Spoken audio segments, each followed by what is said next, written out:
Millionaire weeps at wife's grave until twin girls whisper, "Sir, our mom, your wife, is alive, and we're your daughters." Warmest welcome to Beyond Color Stories.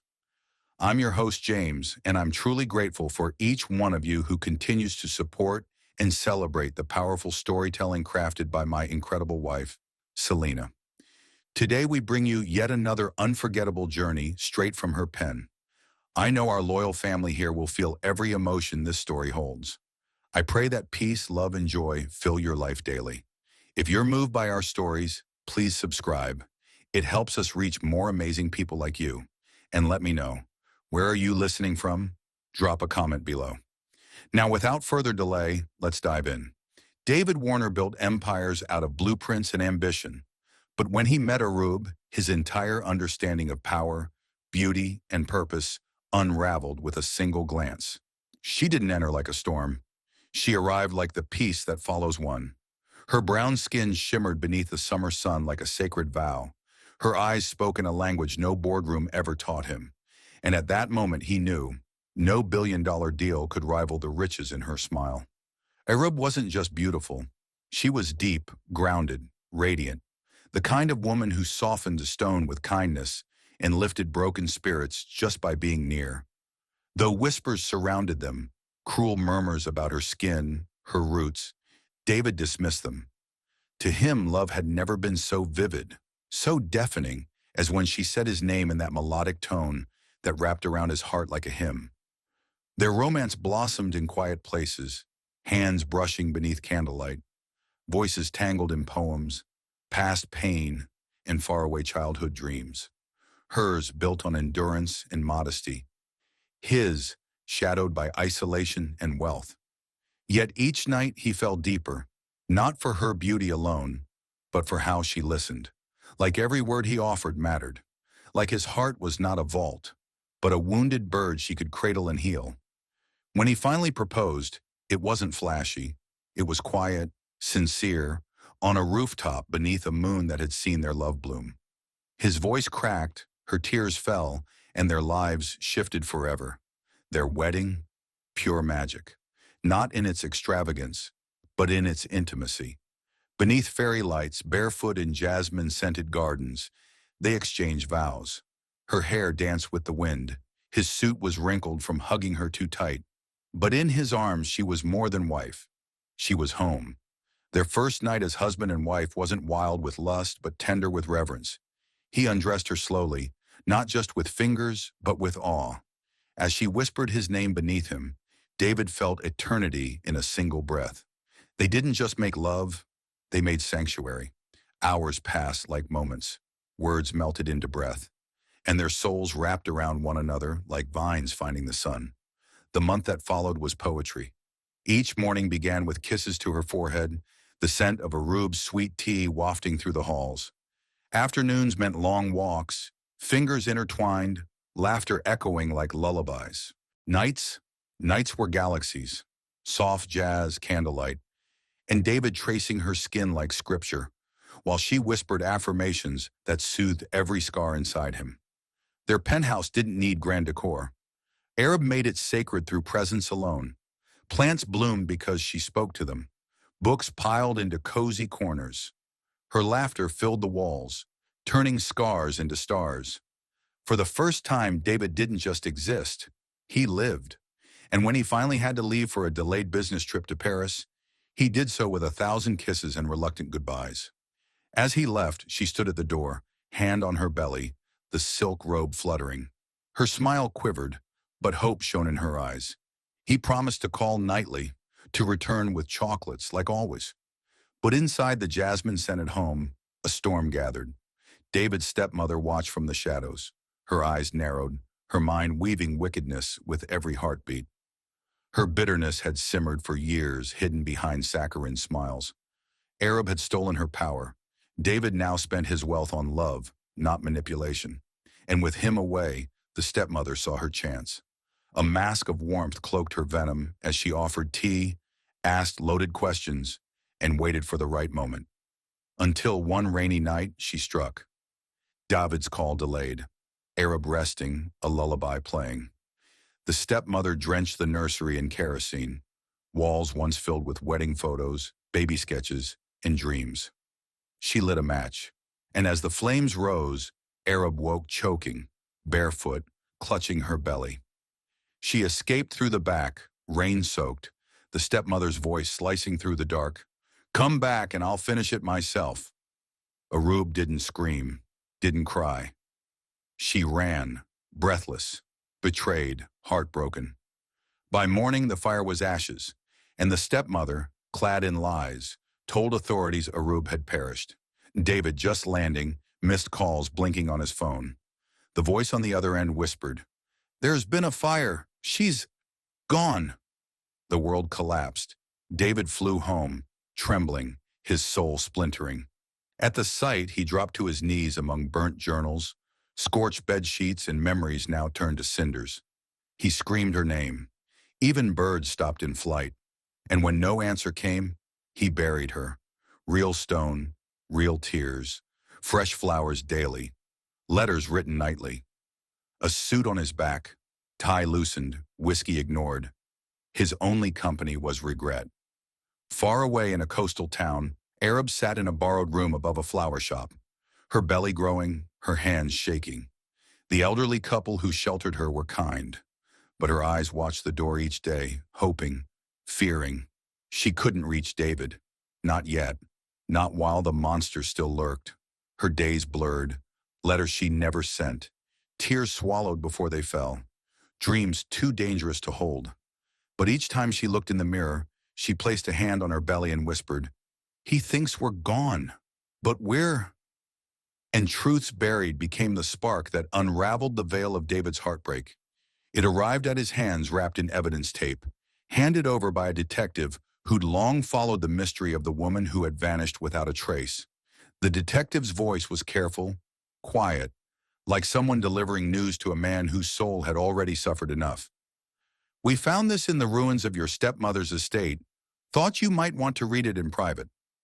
David took the journal with trembling hands, his heart a battlefield of disbelief and fragile hope. He didn't read it right away.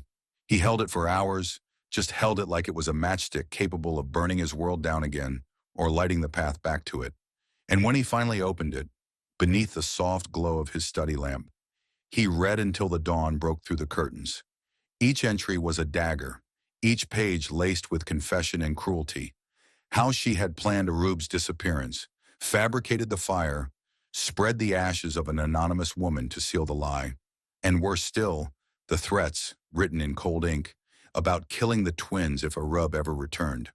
There was no remorse in the writing, only control, manipulation, and a woman so obsessed with her own legacy that she destroyed anything that threatened it. David didn't cry. He shook. He shook like a man thawing from a 6-year winter. His world, so carefully preserved in grief, had cracked open. Arab was alive, alive, somewhere far from the lies, far from the fire, far from him. And his daughters, had lived their entire lives without knowing his face. David left the mansion before the sun was fully up, armed with only the journal, a photo of their wedding day, and the ache that had never once quieted in his chest. He didn't call anyone. He didn't pack a bag. He just drove with no destination other than find her echoing like thunder in his heart. Meanwhile, in the small cottage by the sea, Arab felt it. Not in words, not in facts, but in the way the morning air suddenly felt charged with a promise. In the way the girls were more restless than usual, asking questions about daddy over breakfast, laughing with a joy that made her eyes sting. And when she stepped out to hang the laundry on the line, her hands froze halfway to the clothespin, there just beyond the hill. A car she didn't recognize stopped.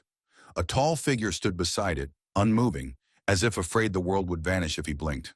Their eyes met across the distance. Time didn't slow. It shattered. David took a step forward. Arab didn't move. His lips parted as if to say her name, but it came out as a gasp. Arab. And in that moment, all the nights he spent whispering to a grave, all the letters, the roses, the dreams, they collapsed into the truth standing before him. Alive. She dropped the clothespin. She ran. The girls burst through the door moments later, giggling, until they saw their mother in a stranger's arms, weeping. The man held her like she was the last miracle left in the world, his shoulders shaking, his face buried in her hair. Arya clutched Mia's hand. "Do you think that's—" Mia nodded. "Daddy." And as David turned, his tear-soaked eyes met two smaller versions of his own. And then he broke, dropped to his knees. Arab fell with him, and the three hearts that had lived apart for far too long began to beat as one, because love like theirs was never lost, only waiting, waiting for the fire to end, for truth to rise, and for the moment when dreams stopped being dreams and finally came home. Was a collision of grief and longing, of desperate need, and a love too enduring to be quiet. Their kiss was fire and prayer, apology and forgiveness. It was the sum of 6 years lost to fear and lies, pressed into the heat of mouths that had only known silence and memory for far too long. David's hands moved with a reverence that trembled, not from lust, but from the fragile awe of touching a miracle. He held her like she was both dream and anchor, and she responded with the kind of surrender only the deeply broken can give, whole, trembling, and aching with truth. Her fingers fisted in his shirt as if to tether him there, afraid he might vanish if she blinked. His mouth moved down to her jaw, her neck, each kiss a wordless vow. "I'm here. I'm real. I won't ever let you go again." They didn't rush. There was no need to. Time, which had once been their enemy, now stood still around them. Each button he undid on her dress, each breath that hitched between them, was slow and sacred. She unbuttoned his shirt with shaking fingers, pausing to press her lips to the skin over his heart, listening to the rhythm she thought she'd never hear again. And he let out a choked breath as if the feel of her lips there had stitched something broken back together inside him. When they lay down, it wasn't about the fire of reunion.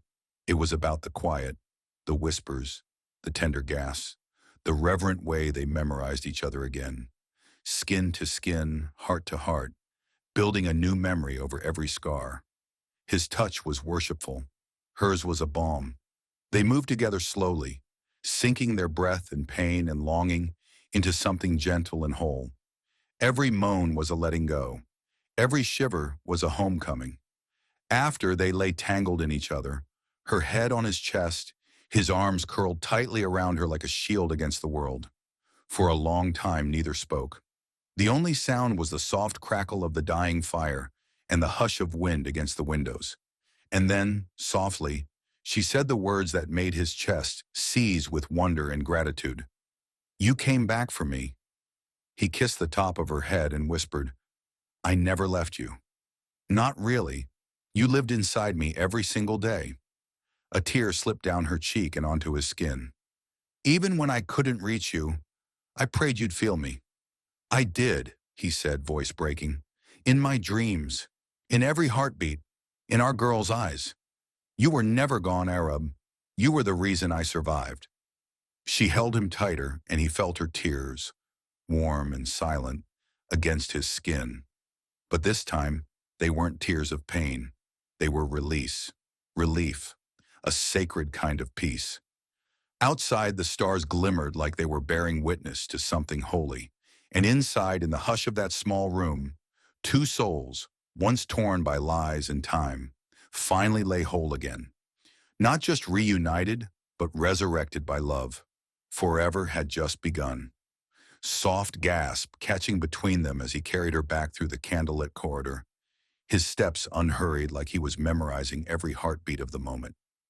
The silk of her gown whispered against his skin as she clung to him, her eyes locked on his like they were suspended in a gravity only they could feel. When he reached the bed, he set her down with the same reverence he might offer a sacred object, as if touching her too fast would shatter the fragile miracle that had returned to his life. She lay back on the sheets, her hair a halo against the silk, the flickering candlelight painting golden patterns on her skin. And for a heartbeat, David didn't move. He simply stared, overwhelmed, not just by desire, but by the ache of everything this moment meant. The pain they had survived, the trust she had handed him again, not just with her body, but with her whole soul. When he finally joined her, it was not as a man desperate for possession, but as a man humbled by the gift of being chosen again.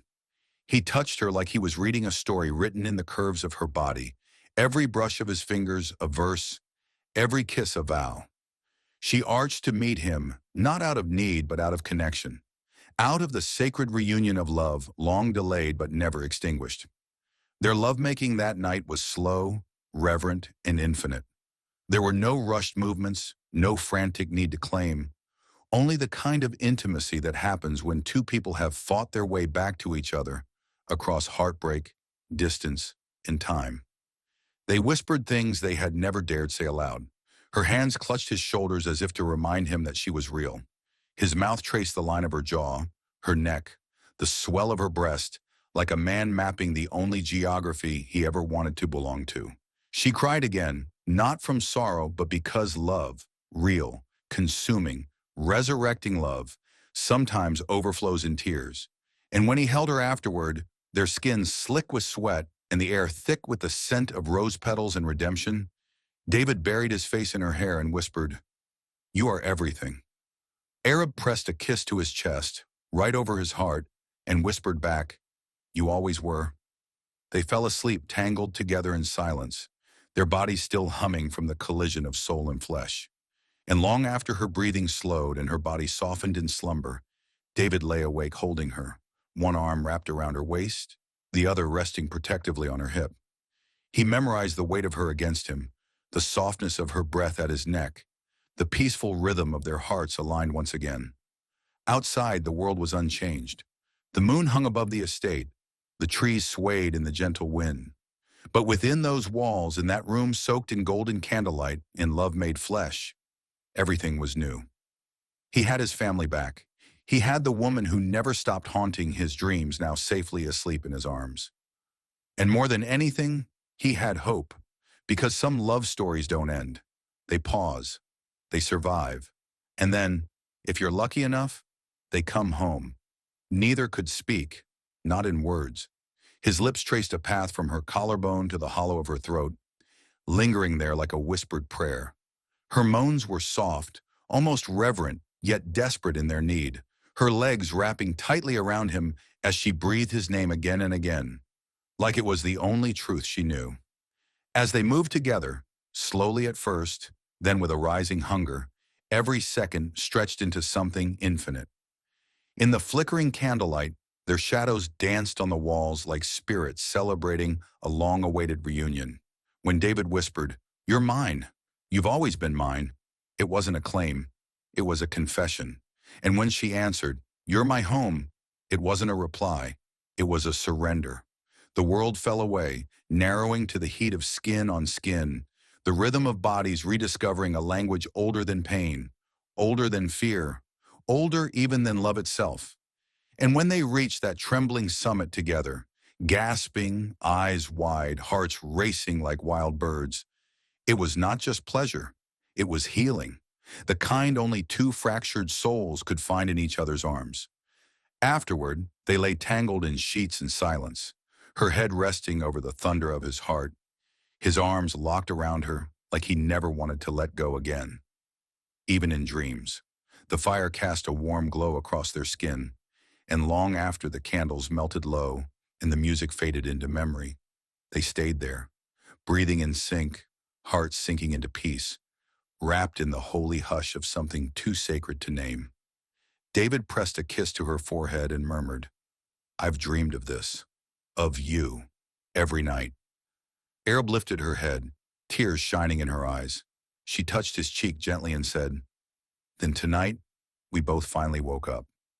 As he pulled her close and tucked the blanket around her, she nestled into the haven of his arms, knowing this wasn't just passion, it was the beginning of everything they'd once lost, and now vowed never to lose again. It was more than physical. Their union was the melding of souls, a symphony of two hearts beating in perfect harmony. David's whispers became poetry, not spoken to her body, but directly to her soul. He murmured verses into her hair, his breath warm against her ear, fingers threading through her silken strands as he traced invisible patterns along her skin. "I love you more every night," he would say, breathless, utterly sincere. His voice was a soft caress that made her heart flutter, then melt. Arab's smile in response was radiant, a reflection of the journey they had taken, from the edge of despair to the summit of joy. "And I waited my whole life for this version of you," she confessed one night, her voice trembling with emotion. Her words were a balm to David's soul, a reminder that what they had was no longer a fragile hope, but a living, breathing truth, wild, real, and forever. Days melted into nights, and their love deepened, blossomed. Each moment became a thread woven into the rich tapestry of their shared life. In the quiet mornings, David would find Arub nestled beneath the soft covers, her eyes sparkling with the promise of a new day. He would trace delicate patterns on her skin with reverent fingertips, grounding himself in the warmth and certainty of her presence. Their breakfasts were slow and laughter-filled, often taken on the sun-drenched balcony overlooking the gardens, where the girls played beneath the gentle watch of their caretakers. David reveled in the simple joys, the way Arab's smile could light up a room, the grace in her hands as she prepared their meals, the ease of their conversations now unburdened by past regrets. In the afternoons, they stole sacred moments alone, whether wrapped in a shared blanket by the fireplace or hand in hand through gardens blooming with jasmine and roses. Nature itself seemed to celebrate their reunion. Their talks grew deeper, winding from childhood dreams to visions of the future, weaving hopes and promises into the core of their bond. David opened up, revealing fears and scars long buried. Arub met every revelation with tender understanding, her presence a healing balm to his wounded heart. Their laughter mingled with the rustle of leaves, their smiles reflecting a love tempered by trial, now stronger, brighter, and unshakably enduring. Even in silence, their connection thrummed like electricity. David's hands cradled Arub's face, his thumbs tracing the contours of her cheek as he gazed into her eyes, searching for his own soul reflected there. Their kisses were unhurried, deep, a language of desire and devotion that needed no translation. Each touch, each whispered word was a renewed vow to cherish, protect, and honor this love that had finally found its way home. As twilight bathed the sky in violet hues, they would retreat to their sanctuary, a bedroom adorned in soft candlelight and the scents of lavender and vanilla. There, amid plush linens and shadows dancing on the walls, they surrendered fully to each other. Their bodies and souls met in a sacred rhythm, each movement a prayer of love and longing. David's lips traced fire along Arub's skin, his hands reverently exploring every curve as if committing her to memory. She answered with equal tenderness, their lovemaking a slow crescendo of sensation and emotion that left them both breathless and fulfilled. Between their embraces, David would whisper poetry, lines composed in quiet moments of reflection, each verse capturing the depths of his love and the miracle of their journey. "You are my home," he murmured one night, voice thick with emotion. "In your arms, I find heaven." Arub smiled through tears, fingers running through his hair. "And in your love, I have found my forever." In that moment, their souls were sealed in a bond that had been tested and had triumphed. No longer defined by pain or loss, their love now lived in the radiant present, a promise of everything yet to come. David's transformation was nothing short of profound. No longer just the successful, distant man driven by business and haunted by grief, he had become a partner, a father, and a man wholly devoted to the woman who held his heart. Arab, too, was reborn in the glow of their love, her spirit soaring free, cherished and safe at last. Together they faced each day with open hearts, their love a guiding star through every triumph and every challenge. Theirs was a story of redemption and hope, a living testament to the power of healing and the beauty of a love finally fulfilled. The morning after soft morning light filtered through the tall windows of the master bedroom, casting a golden glow over the peaceful sanctuary. Nestled against David's broad chest were two tiny forms, Arya and Mia, heads rising and falling with the gentle rhythm of his breath. His arms cocooned them in warmth, offering a wordless promise of safety and unconditional love. The twins stirred, their lashes fluttering open to reveal bright, curious eyes that immediately sought the comfort of their father's gaze. David, still cradled in the remnants of sleep, smiled with the kind of pure joy that only a man who has nearly lost everything can understand. His fingers traced their delicate cheeks as he whispered, "Good morning, my angels. Daddy's here. Always." Their giggles rang out, high and sweet, a melody that filled the room with light, dissolving any lingering shadows. Across the hall, Arub paused at the doorway, tears of joy misting her eyes at the sight before her. A family whole wrapped in the quiet bliss of love's embrace. Her heart bloomed like a rose in spring, vibrant, alive, and at last, unafraid. David looked up and caught her gaze, his smile full of reverence. They didn't need words. In the language of love they'd learned together, silence was often the loudest declaration. The twins stretched and yawned, reaching their tiny hands toward the world. And with every new morning, a new chapter of their lives began, painted in the colors of laughter, trust, and boundless affection.